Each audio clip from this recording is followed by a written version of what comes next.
Welcome to The Explainer. Today, we're diving into a book from way back in 1910 that's been like a secret weapon for success coaches for decades. It's called The Science of Getting Rich. Now, the author, Wallace D. Wattles, he didn't see it as some vague philosophy. He called it a practical manual, a literal step-by-step guide. So what's the big secret? All right, let's just get right to the core idea, and it's a pretty wild one. Is getting rich an exact science? Like chemistry or math? Most of us, we chalk it up to luck, or maybe raw talent, or just knowing the right people. But Wattles?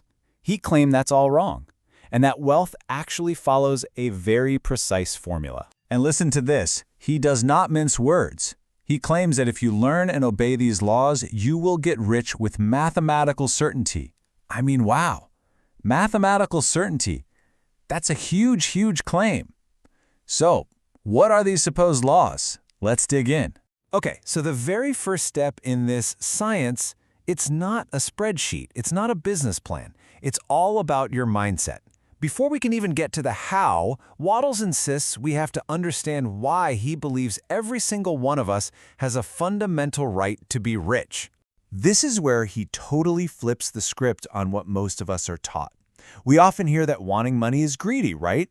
Well, Wattles argues the exact opposite. He says that desire is actually praiseworthy because what you're really desiring is growth, the chance to experience more and to fully express who you are. He breaks it down like this. To live a full life, we need to develop our body, our mind, and our soul. But just think about it for a second. Nurturing your body, that requires good food, a safe home.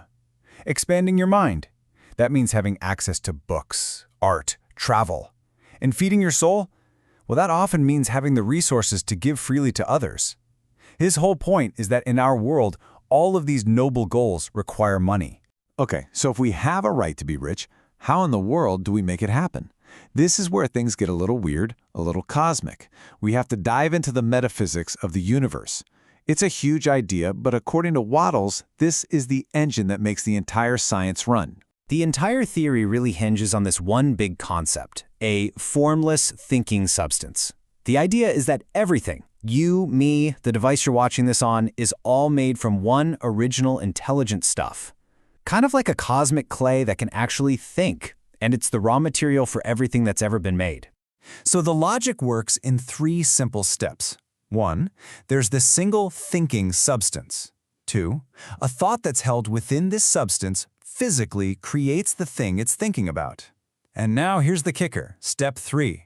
We as human beings can impress our thoughts onto this substance and cause it to create the things we think about. This really reframes our role in the universe, doesn't it? We're not just passengers along for the ride, we are thinking centers. We can literally originate the thoughts that kickstart the entire creative process. According to Wattles, this is the fundamental power we use to get rich. So if we can theoretically create wealth with our thoughts, how do we actually do it? Now we get to move from the cosmic theory to the practical, boots-on-the-ground steps, what Wattles calls acting in a certain way. Now, this certain way isn't just about thinking positive thoughts and then sitting on the couch waiting for a check to arrive. No, it's a very precise formula that combines a specific mental attitude with very specific real-world actions. The two have to work together. The whole method rests on 4 main pillars. First, you need a crystal clear vision. Then, you need unwavering faith that it's on its way to you. Third is gratitude, which he sees as the wire that connects you to the source. And finally, action. You have to do the work that's right in front of you today and do it well. He puts a huge emphasis on gratitude.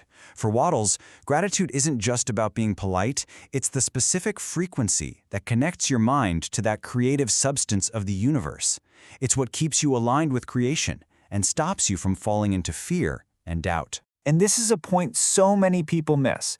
Thinking sets the creative forces in motion to bring what you want towards you. But it's your personal action, what you do every day, that positions you to actually receive it when it shows up. One without the other is totally incomplete. This brings us to the final, and maybe the most radical idea in the entire book. It's a fundamental shift in perspective that separates Wattles' method from pretty much every other approach to building wealth. Just look at this comparison. The competitive mind, it believes there's a limited supply, that for you to win, someone else has to lose. But the creative mind, it operates from the belief that supply is infinite. You're not taking from others, you are creating brand new wealth from that formless substance. It's all about creation, not competition.